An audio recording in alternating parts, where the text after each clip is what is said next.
Hey, how you doing today? I am Tequila Coleman. In today's video, we're going to answer one of our God ordained spouse question she sent in via our God ordained marriage website. So here's the question. Hello, Miss Tequila. I know you talk a lot about counterfeits, but it's really hard for me to think about and stomach my God ordained husband being with someone else. I've been rebuking it and praying against it. How do I get it out of my head and stop worrying about it? So thank you for sending in your question. So when we talk about, like basically how did you just deal with the thought of your God ordained husband being with someone else, you know, you got to sit down and ask yourself, okay, because you said, how do I stop worrying about it? Well, what exactly are you worried about? Do you have any fears of if your God ordained husband is with someone else that he's going to forget about you? Or maybe, the fear can be, your God ordained husband being with someone else, that he's going to, build a life with this person or even marry this individual. But you got to begin to identify for yourself, what is my fear around this, right? Because that would help you to understand, okay, what I need to work through next, right? But also, it really boils down to understanding. Like this whole God ordained love story, it really boils down to you getting a level of understanding of what it means when God tell you that this particular person is your God ordained spouse. He's telling you the end result, that this is going to end in marriage. And so when we talk about this ending in marriage, you have to understand covenant, right? Because I say this all the time, that God, he makes his covenant with the chosen one, you, the God ordained believing spouse, right? So God doesn't make his covenant with counterfeits, okay? He doesn't make his covenant with counterfeits. When we talk about covenants, understand when God forms his covenant between you and your God ordained spouse, that means he's going to bless it. That means, he's sending blessings your way, right? And so this is why he's not forming that covenant with the counterfeit, okay? Because he has specifically chosen you for your spouse, right? Only you can, unlock certain doors, in your spouse's life. The counterfeit can't. Okay. The counterfeit have their key for, their own husband or wife door. All right. But you have to understand covenant and that God made his covenant with you. Even if right now your God ordained husband is a prodigal, that still is not going to hold up your blessing. God will still usher the believing spouse into their blessing while also dealing with that prodigal. Okay. And so let me just say this. Also understand that whenever God reveals to your prodigal spouse who you are to them, and let's say they've rejected, let's say, you know, um, they say, well, I don't want that. I don't want, who God chose for me. I'm going for the counterfeit, right? You got to understand something else, because in that moment when they rejected God, chosen one, they also rejected wisdom. They rejected instruction, okay? Which also means now what they're about to get with these counterfeit is poverty and shame. They activated a principle in the Bible. Proverbs chapter 13, verse 18 say, poverty and shame shall be to him that refuses instruction. So whenever your prodigal refused to listen to God, right?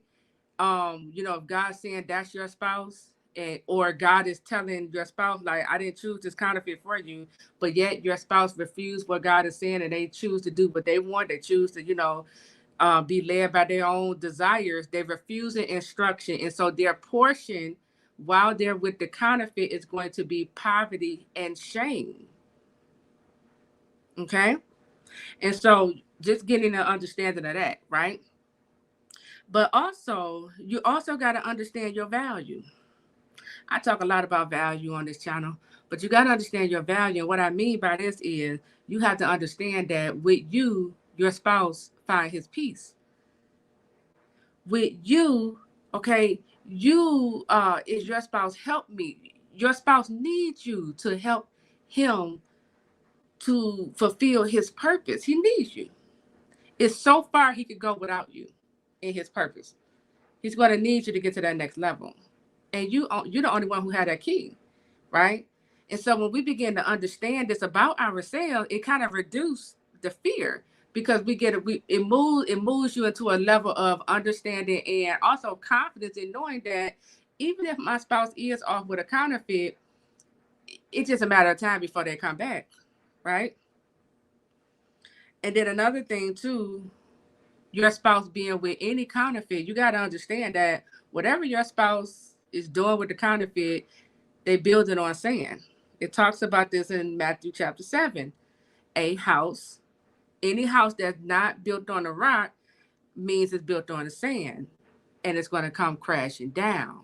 Right. So again, right, I'm trying to paint the picture to you so that you can see God is very strategic, right? He's very strategic.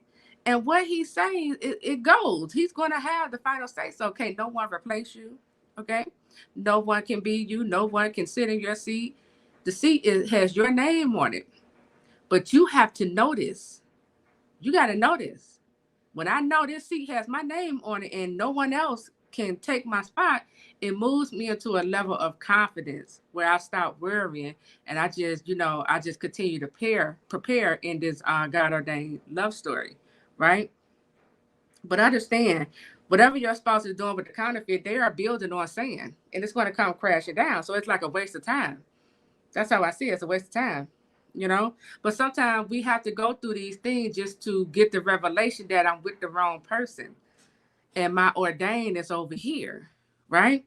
The last thing I want to tell you when we talk about how you get it out of your head and start worrying about it, you have to find something that's going to take up majority of your time. Okay, purpose is one of them. When you in purpose, you really don't have time to really sit and think about all of what your God ordained husband is doing because your mind is engulfed in purpose. You're working, right? When you're in purpose, you're building the kingdom of God when you're in purpose, right? My days are like gone because I'm working all day. As soon as I wake up in the morning, I don't get a break. I really don't get a break until it's time for me to go to bed at night. And that's usually close to 12 midnight. And it's because I'm doing purpose work. When I'm not doing purpose work, I'm with my children. When I'm not with my children, I'm probably cleaning up the house. I don't have time to sit here and be worried about what he's doing. What I do know is he's coming. And you got to continue to tell yourself that my husband coming. He's getting prepared. Yes, he may be with a counterfeit, but that got an expiration date. You got to remember your value. You got to continue to tell yourself, I'm his peace. And God is going to direct him back home to his peace. No one can be me. No one can do what I do. No one can touch him the way how I can touch him. No one. Right? So you got to, like I said, you got to put your mind on something else or your peace will continue to be disturbed. Okay. I highly recommend you get in purpose. I highly recommend, um, find a hobby. If a lot of people don't know their purpose right now, so that's okay.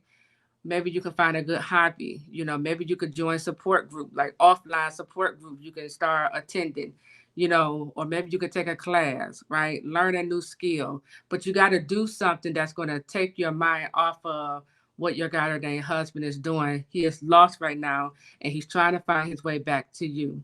So in the meantime, you continue to prepare. You're going to have to go through a level of healing as well because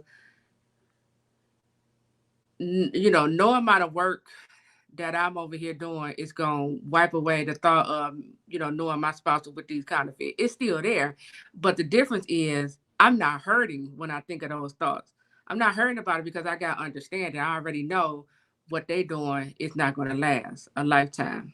Right. So you got to, start healing, going through that healing process, making sure you forgive your spouse, you know, for the hurt and pain or even just for being with a counterfeit.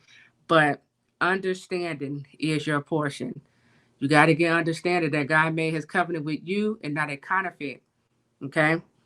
And so whoever God makes his covenant with, he's bringing it to pass. It's coming to pass. Okay. So that is it. I am Tequila Coleman. I'll talk to you all real soon. Take care.